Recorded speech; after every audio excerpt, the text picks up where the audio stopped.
Welcome to the Nyaya Shastra lecture series. This is Shambhavi and we are studying the contract law. This is the fifth lecture on contract law, so let's get started. Today we will study validity, discharge, and performance of contract, part 1. Contracts are binding agreements that must meet legal requirements to be a valid. However, issues like free consent, unlawful consideration, and performance failure can affect their enforceability. तो यहाँ पे हम पढ़ेंगे free consent, unlawful consideration, performance failure ये सब के बारे में। अब पहले स्टार्ट करते हैं कंसेंट क्या होता है उससे। Definition of consent has been defined under Section 13 of the Indian Contract Act 1872. When two or more parties are said to consent when they agree upon the same thing in the same sense. यहाँ पे क्या बोलता है, जब दो या दो से ज्यादा इंसान किसी कंसेंट में रहते हैं, मतलब तब रहते हैं जब वो सेम थिंग और सेम सेंस में अग्री करते हैं। अब यहाँ पे एक समझाने के लिए मैं एक एग्जांपल लूंगी। जैसे ये ए है, इसके पास एक बाइक है जिसको ये 50K में बेचना चाहता है।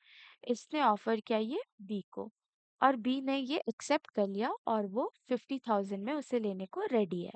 तो यहाँ पे सेम थिंग और सेम सेंस में एग्री करते हैं ये दोनों, तो यहाँ पे ये वैलिड कंसेंट हो गया। अब ये इनवैलिड कैसे हो जाता? जब सपोज ए ने 50K बोला और बी ने सोच लिया कि मैं 45 ही दूंगा, 50 तो मैं दूंगा ही नहीं। तो यहाँ पर सेम थिंग पर सेम सेंस नहीं हो रहा है, इसीलिए ये इनवैलिड हो जाता है यहाँ पे। Moving forward we have free consent. Definition of free consent. As per Section 14 of the Indian Contract Act 1872, consent is considered free when it is not caused by coercion, undue influence, fraud, misrepresentation, mistake. अब ये क्या बोल रहा है कि section 14 of Indian contract act में free consent defined है और वो बोलता है कि कंसेंट इज कंसिडर्ड फ्री जब वो उसमें ये सारी चीजें इन्वॉल्व नहीं होती हैं, तभी वो फ्री होता है। अब इसे याद करने का एक बहुत ही इजी ट्रिक है, वो है कफ एमएम। अब कफ एमएम से हमें ये इजीली याद हो जाएगा। Cuff for C for question, under influence, fraud, misrepresentation and mistake. If consent is obtained through any of these means, the contract becomes voidable or void depending on the situation.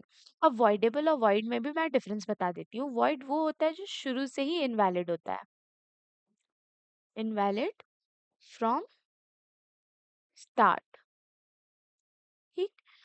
Avoidable वो होता है जो कि शुरू में तो valid होता है, लेकिन फिर कोई एक पार्टी या दोनों पार्टी डिसएग्री करते हैं तो किसी भी पॉइंट को लेके, तो वो इनवैलिड हो जाता है।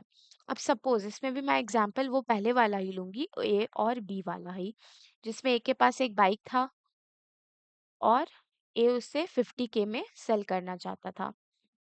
ए ने ये ऑफर दिया बी को और बी ने ये एक्सेप्ट भी कर लिया।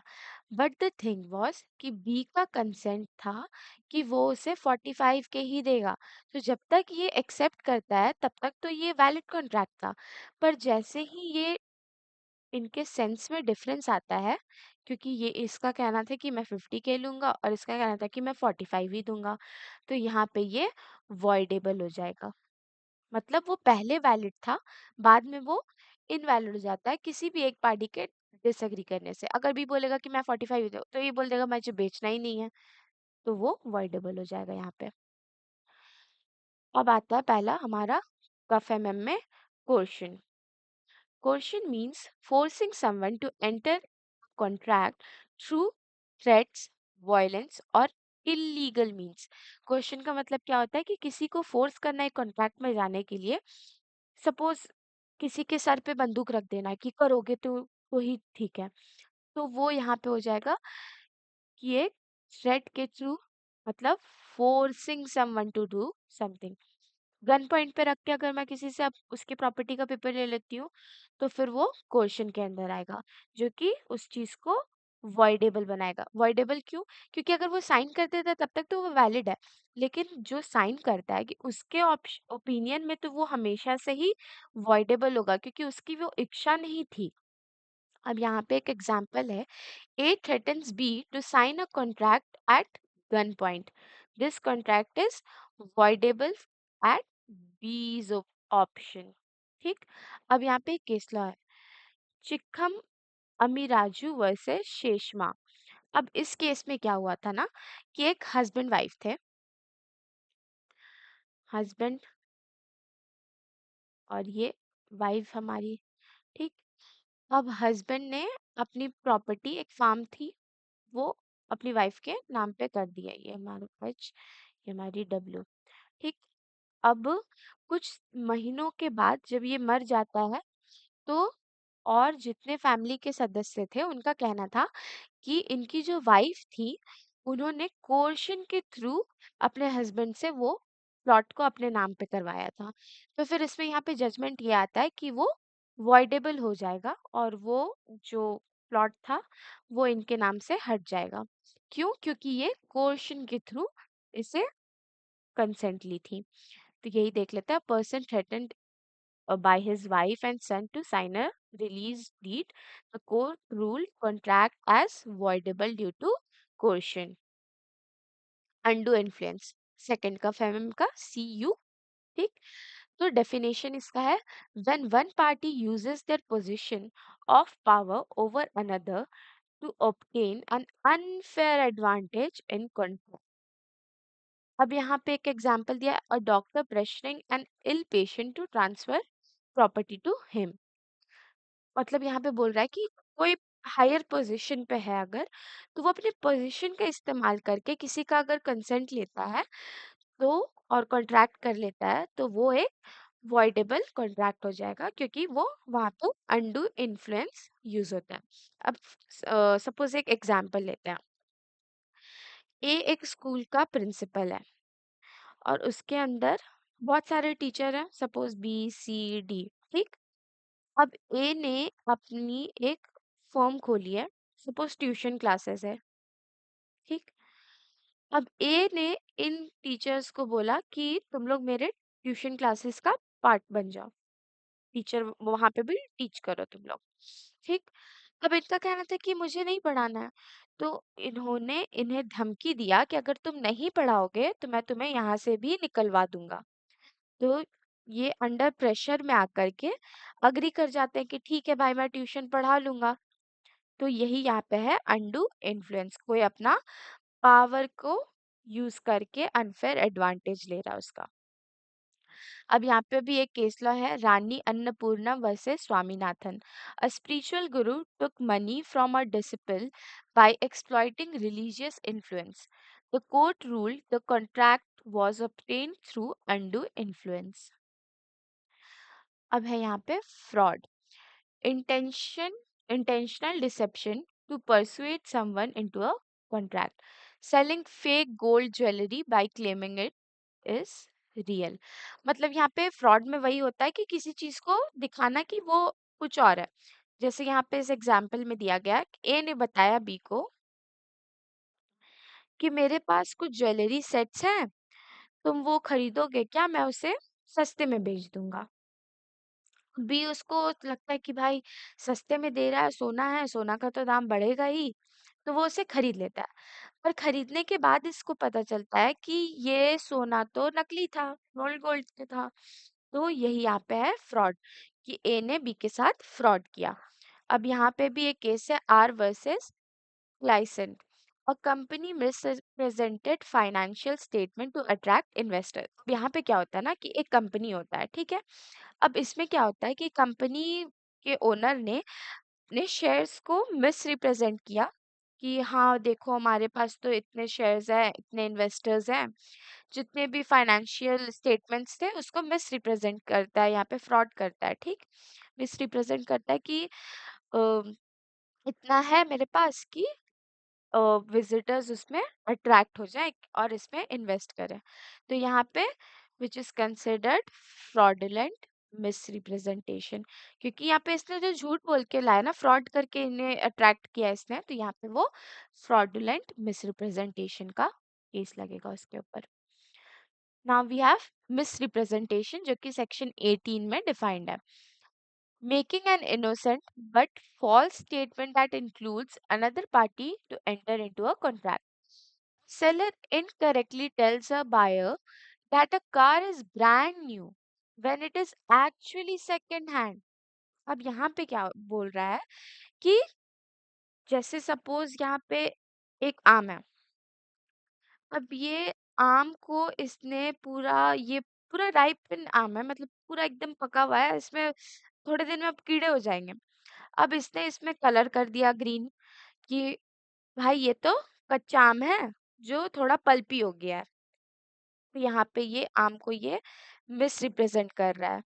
ये एक बहुत इजी एग्जांपल के लिए मैंने बताया बस।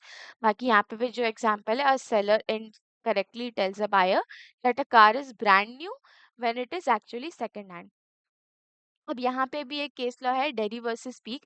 यहाँ पे भी वही होता है कि उसने मिस रिप्रेजेंट किया होता है सारे अपने शेयर्स, इन्वेस्टर्स, ये सबको, कि उसे ज्यादा पावर मिले, stem powered leader investors to suffer loss, जिसके वजह से इन्वेस्टर्स को लॉस सफर करना पड़ता है। ठीक है, अब यहाँ पे फिफ्थ हमारा है मिस्टेक, मतलब हमारे कफ का last time definition, an error of fact or law that affect contracts validity.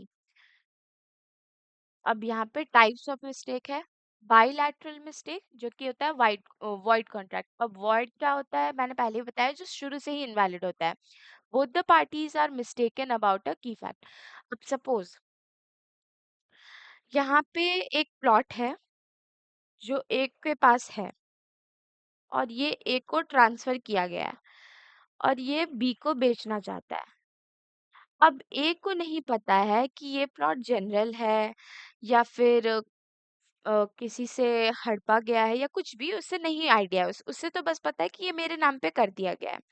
ठीक, अब ए अगर बी को वो बेचता है तो यहाँ पे तो ए को ही नहीं पता था कि अगर ये हड़पा हुआ है।